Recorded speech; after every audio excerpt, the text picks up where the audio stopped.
ہمارے رمضان کا سبق نمبر 2 ہے کہ ہماری افطاری سحری کیسی ہونی چاہیے تو یہاں پہ میں آپ کو ایک وضاحت کر دوں، نوٹ کر بتا دوں آپ کو ایک کہ ہمارے بہت سارے بھائی سستی کی بنیاد پر رات میں سحری کھا لیتے ہیں بہت سے، اور بہت سے سحری کھاتے ہی نہیں ہیں، ایسے ہی روزہ رکھ لیتے ہیں۔ دیکھیے آپ کا روزہ تو ہو سکتا ہے، روزہ تو ہو جائے گا آپ کا، لیکن شریعت نے جو فضیلت رکھی ہے سحری کھانے کی وہ آپ سے چھوٹ جائے گی، وہ آپ کو نہیں ملے گی۔ سحری ضرور کھائیں، پہلی چیز۔ اللہ کے پیارے نبی صلی اللہ علیہ وسلم فرماتے ہیں تسحروا فإن فی السحور برکہ، سحری کھایا کرو، اس کے کھانے میں برکت ہے۔ اللہ کی برکت کو کیوں چھوڑ رہے ہو؟ صحیح بخاری کتاب الصوم حدیث نمبر 1923، سحری آپ کھانے بیٹھے، اللہ کی برکتوں کا نزول ہو گیا، اس سحری کھانے میں برکتیں حاصل ہوتی ہیں، سحری ضرور کھایا کرو۔ یہ جگہ اللہ کے پیارے نبی صلی اللہ علیہ وسلم فرماتے ہیں السحور اکلہ برکہ، سحری کھانا یہ برکت ہے، فلا تدعوا، اس کو نہ چھوڑو، ولو ان یجرع احدکم جرعۃ من ماء، اگرچہ تم ایک پانی کا گھونٹ ہی کیوں نہ پیو سحری میں اٹھ کر، وہ بھی پیو۔ اگر آپ کا من سحری کھانے کا نہیں ہے، سستی آ گئی ہے، اٹھ جائیے، آپ کچھ نہ کھائیں، کم سے کم ایک گھونٹ پانی ہی پینے، وہ بھی آپ کی سحری ہو جائے گی۔ ایک کھجور کھانے، کیونکہ سب سے بہتر سحری جو ہے کھجور کھانا ہے۔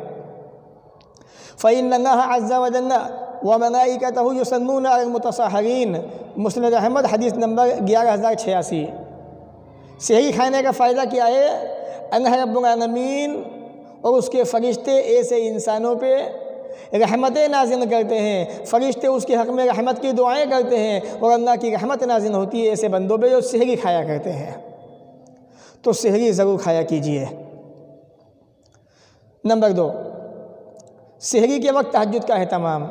آپ جانتے ہیں لاک ڈاؤن کا زمانہ ہے، تراویح کی نماز مساجد میں بہت کم ہو گئی ہے، گھروں کے اندر زیادہ ہو گئی ہے، تو ایسے میں آپ کو مشورہ دوں گا کہ آپ تراویح کی نماز کا اہتمام سحری کے وقت میں کریں۔ یہ وقت بڑی قبولیت کا وقت ہوتا ہے اور بڑا افضل، بڑا بہتر وقت ہوتا ہے۔ یہ رسول اکرم صلی اللہ علیہ وسلم فرماتے ہیں علیکم بقیام اللیل، تہجد کو لازم پکڑ لو، قیام رمضان، تراویح یا تہجد کو لازم پکڑ لو۔ فإنہ داب الصالحین قبلکم، یہ تم سے پہلے نیک انسانوں کی خصلت ہے، ان کی عادت ہے۔ یہ انبیاء، صدیق، صحابہ، تابعین، تبع تابعین، امامان دین، ان تمام کی خصلت، یہ عادت ہے، ان کا طریقہ ہے، یہ صنف صالحین کا، یہ اصناف کا طریقہ ہے، یہ قیام اللیل کو لازم پکڑنا۔ وَهُوَ قُرْبَةٌ إِلَىٰ رَبِّكُمْ، اور یہ اپنے رب کے نزدیک آنے کا سب سے اہم ذریعہ ہے۔ وَمَغْفِرَةٌ لِلسَّيِّئَاتِ، گناہوں کو معاف کرنے کا آسان سبب ہے، آسان سا ذریعہ ہے، اس کے ذریعے گناہوں کی معافی ہو جاتی ہے۔ وَمَنْهَاتٌ لِلْإِثْمِ، اللہ رب العالمین گناہوں کو معاف کر دیتا ہے، گناہوں سے بچا لیتا ہے بندے کو۔ جو بندہ تہجد کا اہتمام کرتا ہے، تراویح کا اہتمام سحری کے وقت میں کرتا ہے، جیسا کہ حضرت ابوبکر کیا کرتے تھے، تو اللہ تعالیٰ ایسے انسان کو گناہوں سے بچا لیتا ہے، اس کی غلطیوں کو معاف کر دیتا ہے۔ سب سے اہم چیز جو آج لاک ڈاؤن کی وجہ سے ہمارے اوپر آئی ہوئی ہے، وَمَطْرَدَةٌ لِلدَّاءِ عَنِ الْجَسَدِ، باڈی سے، جسم سے بیماریوں کو ختم کر دیتی ہے، بھگا دیتی ہے۔ یہ تہجد اتنی اہم عبادت ہے، قیام رمضان، تراویح اتنی اہم عبادت ہے کہ اللہ تعالیٰ اس کے ذریعے سے باڈی کے اندر سے، جسم کے اندر سے بیماریوں کو ختم کر دیتا ہے۔ سنن ترمذی کتاب الدعوات حدیث نمبر 3549۔ تو تراویح، تہجد سحری کے وقت میں ادا کیجیے، بڑا بہتر وقت ہے یہ، اور یہ وہ وقت ہے جب اللہ تعالیٰ پہلے آسمان پہ ہوتا ہے، اللہ تعالیٰ پہلے آسمان پہ آتا ہے، آواز دیتا ہے کوئی مجھ سے مانگنے والا، ہے کوئی مجھ سے معافی مانگنے والا، اس کو معاف کروں، ہے کوئی مجھ سے مانگنے والا، اس کو دوں، ہے کوئی مجھ سے دعا کرنے والا، میں اس کو عطا فرما دوں۔ تو یہ اللہ تعالیٰ پہلے آسمان پہ آ کے یہ دعا آوازیں لگاتا ہے بندوں کے لیے۔ تو سحری کا وقت سب سے بہتر، سب سے افضل ہے۔ اس وقت میں آپ تراویح کا اہتمام کیجیے۔ افطاری کے وقت دعا کا اہتمام، یہ چیز بھی ہمارے اندر سے ختم ہو چکی ہے۔ افطاری کا وقت ہوتا ہے، ہم لوگ اپنے موبائلوں کے اندر یا گفتگو کے اندر بزی ہوتے ہیں، اس سے بچیے، افطاری وقت دعا کا اہتمام کیجیے۔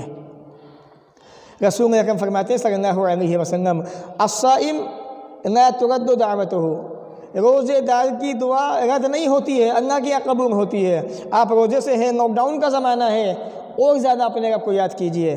مسند احمد حدیث نمبر 10,183، شیخ شعیب ارناؤط رحمۃ اللہ علیہ نے اس حدیث کو شواہد کی بنیاد پر صحیح کہا ہے۔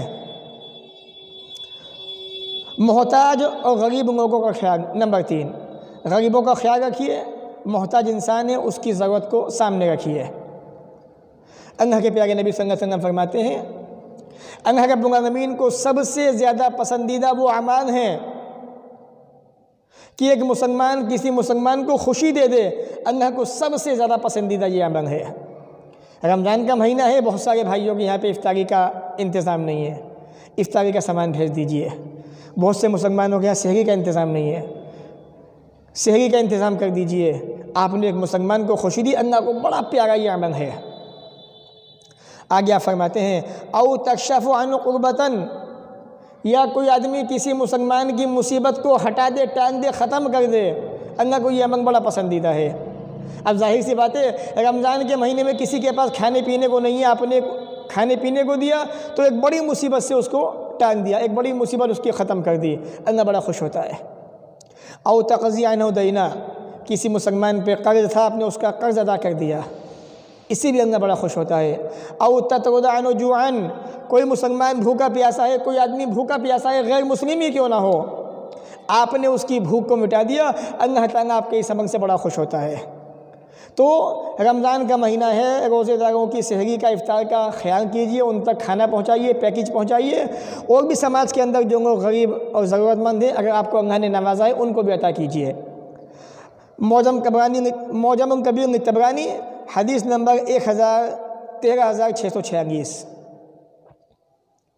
تو یاد رکھیں محتاج اور غریبوں کا خیال کیجئے رمضان کے مہینے کے اندر، کیونکہ بھوکوں کو کھانا کھلانا یہ ایک ایسا عمل ہے جس کے ذریعے جنت واجب ہو جاتی ہے۔ اللہ اکبر، کتنا پسندیدہ عمل ہے، کتنا پیارا عمل ہے۔ رسول اللہ فرماتے ہیں صلی اللہ علیہ وسلم، اے لوگو کھانا کھلایا کرو بھوکوں کو، رشتے ناتوں کو نبھایا کرو، جوڑا کرو، راتوں کو تہجد کا تراویح کا اہتمام کیا کرو، جب لوگ سوئے ہوئے ہوں جنت میں سلامتی کے ساتھ میں داخل ہو جاؤ گے۔ تو بھوکوں کو کھانا کھلانا یہ جنت کو واجب کر دینے والا عمل ہے۔ آپ نے بھوکے انسان کو کھانا کھلایا، افطاری کرائی، سحر کا انتظام کیا، انشاءاللہ جنت آپ پہ واجب ہو گئی اگر آپ کے اعمال اچھے رہے دنیا کی زندگی کے اندر انشاءاللہ۔ رسول اکرم صلی اللہ علیہ وسلم فرماتے ہیں اسی بھوک پیاس کی وجہ سے، اشارہ کرتے ہوئے بھوکوں کی طرف، بھوک پیاس کی طرف، اذا طبخت مرقۃ، جب تم کھانا بناؤ، فاکثر ماءھا، اے میرے پیارے صحابہ، پیارے ساتھیوں، اس کھانے کے اندر پانی زیادہ کر دیا کرو، وتعاہد جیرانک، اپنے پڑوسی کا خیال رکھا کرو، اس کو کھانا پہنچاؤ، افطاری کا سامان پہنچاؤ، سحری کا انتظام کرو، کھانا پہنچا دو، یہ بڑے ثواب کا کام ہے۔ صحیح مسلم کتاب الغ والسنہ حدیث نمبر 2625 اور 6688۔ تو جب آپ کھانا بنائیں کھانے میں پانی زیادہ کر دیں، اور اس طرح سے اپنے پڑوسی کی، اپنے مسلمان بھائی کی مدد کیجئے، اس کھانے کے ذریعے سے اللہ تعالیٰ بڑا خوش ہوگا انشاءاللہ آپ سے، کیونکہ اس کے ذریعے سے آپ جو ہے اپنے آپ کو جہنم سے بچا سکتے ہیں اور جنتی بنا سکتے ہیں آپ۔ اللہ کے پیارے نبی صلی اللہ علیہ وسلم فرماتے ہیں اتقوا النار ولو بشق تمرہ، اپنے آپ کو جہنم کی آگ سے بچاؤ، اگرچہ کھجور کا ایک ٹکڑا ہی آپ کے پاس ہو تو وہ بھی اللہ کے راستے میں صدقہ کر دو، اللہ کے راستے میں، اگر اس کے ذریعے سے آپ کو جنت مل سکتی ہے، جہنم سے آپ بچ سکتے ہیں تو اللہ کے راستے میں دے دیجئے۔ اما عائشہ کا واقعہ یاد رکھیے، ان کے پاس ایک مانگنے والی آتی ہے، آپ روزے کی حالت میں تھی، 3 کھجوریں آپ کے پاس تھیں غالباً، جب وہ مانگنے والی آئی تو آپ نے وہ 3 کھجوریں اس مانگنے والے کو دے دیں۔ یہ جذبہ ہونا چاہیے۔ تو اگر آپ کے پاس کھجور چھوٹی سی ہے، ایک ٹکڑا ہی ہے کھجور کا، وہ بھی اللہ کے راستے میں دے دیجئے اور جہنم سے اپنے آپ کو بچا لیجئے۔ صحیح بخاری کتاب الزکوٰۃ حدیث نمبر 1417۔ کھانے میں اعتدال، کھانا زیادہ نہ کھائیں، کھانا سامنے ہو، افطاری کا وقت ہو تو زیادہ نہ کھائیں، ایسا کرنے سے آپ کو بیماری ہو سکتی ہے، آپ کو پریشانی ہو سکتی ہے، اپنے آپ کو بچائیے بیماریوں سے۔ ویسے ہی لاک ڈاؤن کے اندر بڑی خطرناک بیماری آئی ہوئی ہے، تمام لوگ اس سے گھبرائے ہوئے ہیں، تو زیادہ کھا کر، زیادہ پی کر اپنے آپ کو مصیبت میں نہ ڈالیے۔ ایک حدیث میں آپ کو سناتا ہوں رسول اکرم صلی اللہ علیہ وسلم کی، ما منع آدمی وعاء شرا من بطن، ابن آدمی جو ہے پیٹ سے برا کوئی برتن نہیں بھرتا ہے، آدمی پانی بھرے بالٹی کے اندر چلے گا، کوئی سامان بھرے چلے گا، لیکن سب سے برا جو برتن آدمی بھرتا ہے وہ اس کا پیٹ ہے۔ آدمی کو جب بھوک لگتی ہے بس آ جائے، کہیں سے بھی آ جائے، کیسا بھی آ جائے، انسان کو پرواہ نہیں ہوتی۔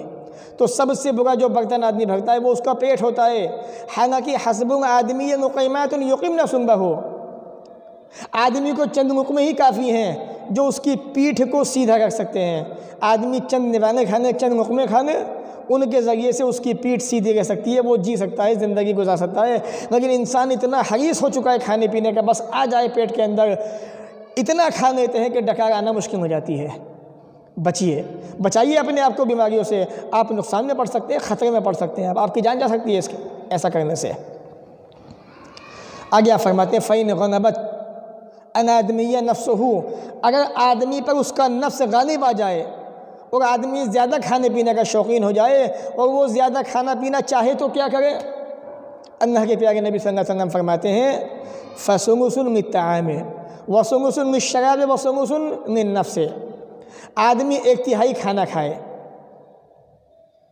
ایک تہائی پانی پینے کے لیے چھوڑ دے اپنا پیٹ کا حصہ، ایک تہائی کھانے کے لیے رکھے، اور ایک تہائی سانس لینے کے لیے چھوڑ دے۔ آدمی اپنے پیٹ کو 3 حصوں میں تقسیم کر دے، ایک حصہ کھانے کے لیے، ایک حصہ پانی پینے کے لیے، اور ایک حصہ سانس لینے کے لیے۔ ایسا کرنے سے آپ کی زندگی سکون میں رہے گی، آپ کی سانس اچھی چلے گی، اور آپ کا ہاضمہ بھی درست رہے گا، آپ بیماریوں سے بھی محفوظ رہیں گے۔ ابن ماجہ کتاب المطعمہ حدیث نمبر 3349۔ تو یہ تھا آج کا ہمارا رمضان کا دوسرا درس کہ ہماری سحری و افطاری کیسی ہونی چاہیے۔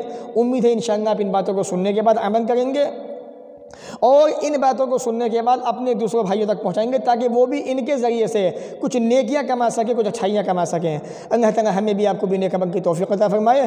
وآخر دعوانا ان الحمد للہ رب العالمین، والسلام علیکم ورحمۃ اللہ۔